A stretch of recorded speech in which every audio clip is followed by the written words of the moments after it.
Hi, thanks for attending our in-service. Today, Kimberly Fitzgerald, RN, Supervisor, will be giving a mandatory in-service on policies and procedures. And these policies and procedures are employment protections. And let's hand it over to Kim. Thank you. Okay, so we have to redo this one because the first one unfortunately cut off, and it was an important in-service, so I wanted to make sure that we did it again. So as Sam said, this is policies and procedures, and policies and procedures are put in place to make sure employees and the employer are running together all at one.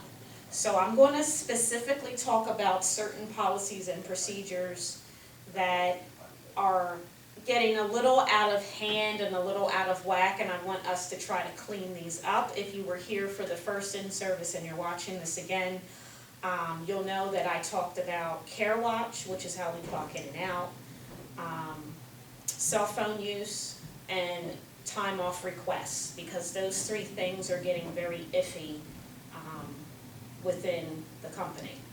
So again, policies and procedures. We have a policy that when you come to VNA, you orient and then you learn Care Watch, which is how you guys clock in and out from your patient's home.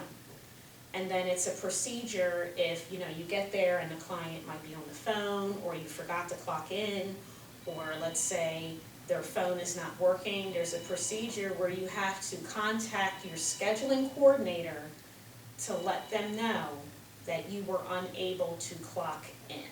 And what we're finding is people are not doing that. It seems once Care Watch is taught at orientation, everything goes out the window and people are still sort of starting to do their own thing. And that's where a lot of you are getting phone calls from scheduling, and also Claudia and I, we have to address it. So what we're finding is people are getting to the homes and they're not clocking in and clocking out.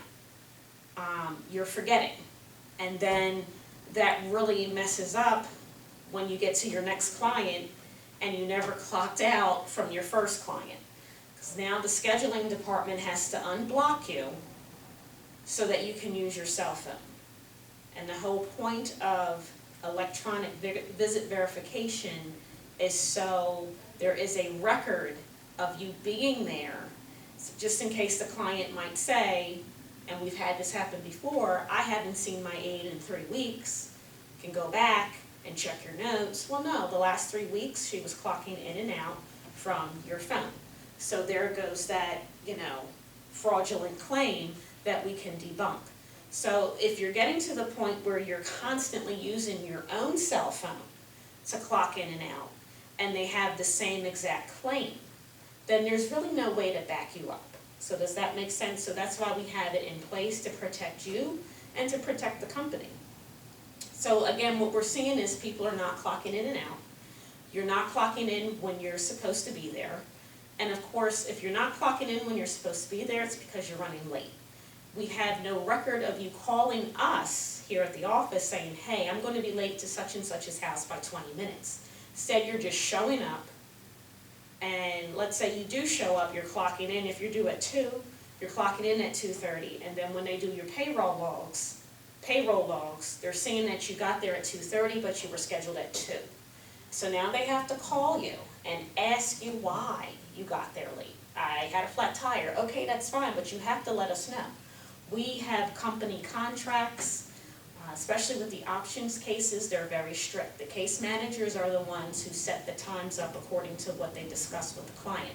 So if they have discussed Monday, Wednesday, Friday from 11 to 2, and you're not getting there till like 11:45, we have to let the case manager know that this particular day the aide got there, and we prefer to do that before we know that you're going to be running late.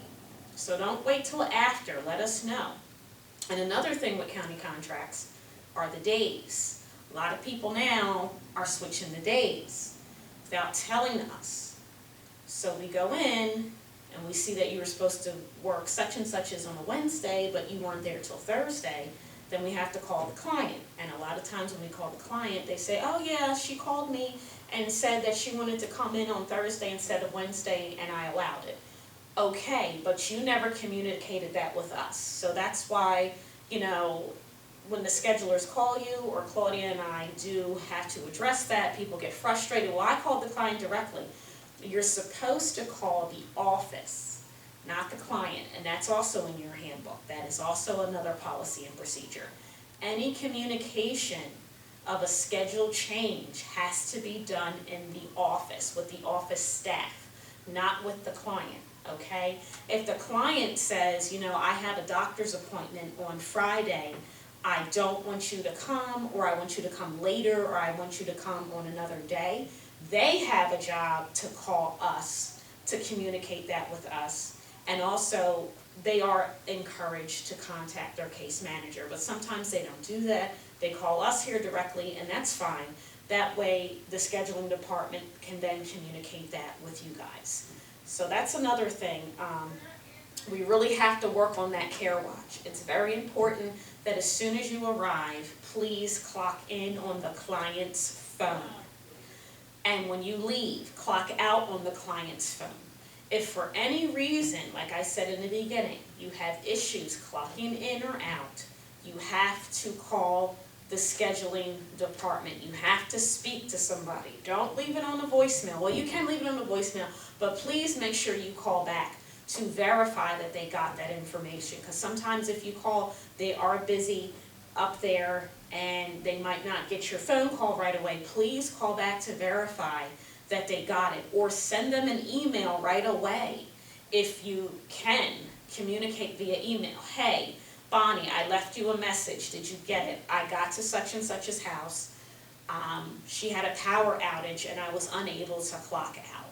You know, please try to communicate with the scheduling department with anything with Care Watch. Don't take it upon yourself to do it, because that's where it starts to look like you're possibly doing some shady stuff in the field.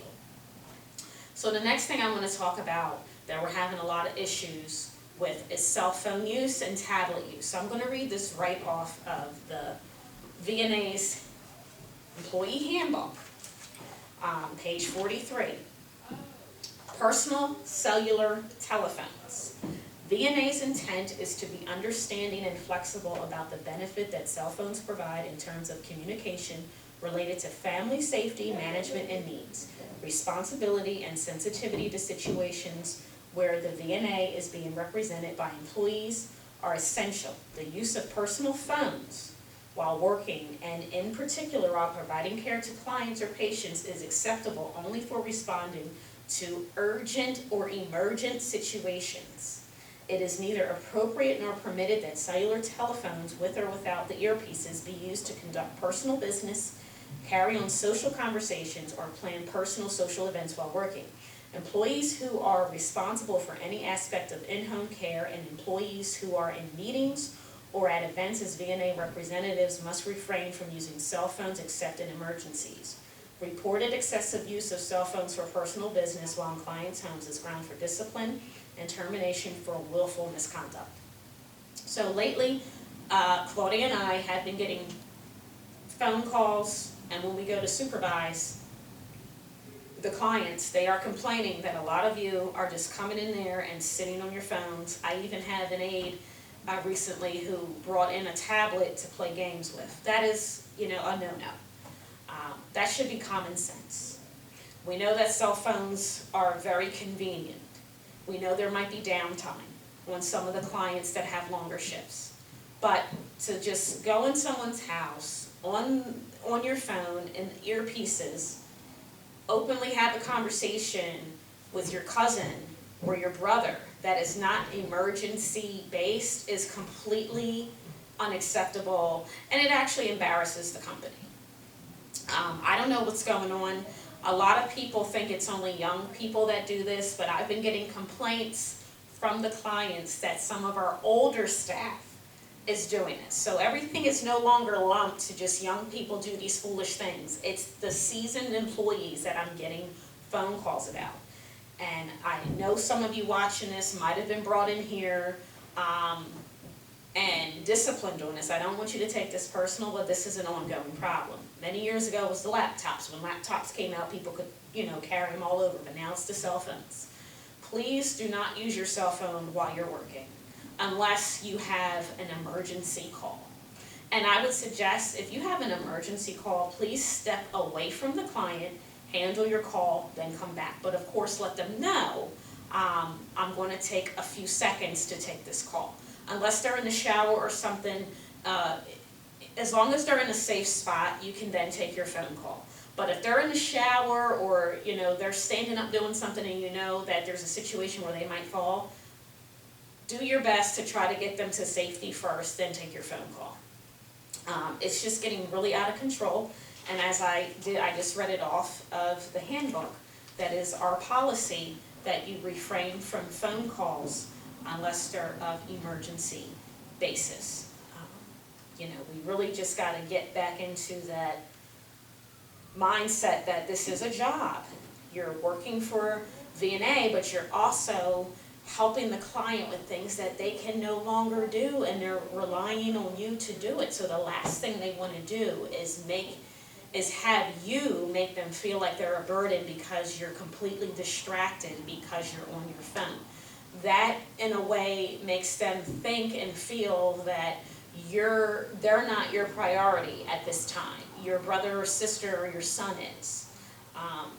So we really got to shape that up and really clean that up. The last thing I want to talk about that we've been having a lot of issues with is call-outs. We understand things happen, but some people, it seems like every other day something is happening, so we really have to make sure we are following VNA's policies and procedures with calling out appropriately. Calling out 5 minutes before a shift is not appropriate.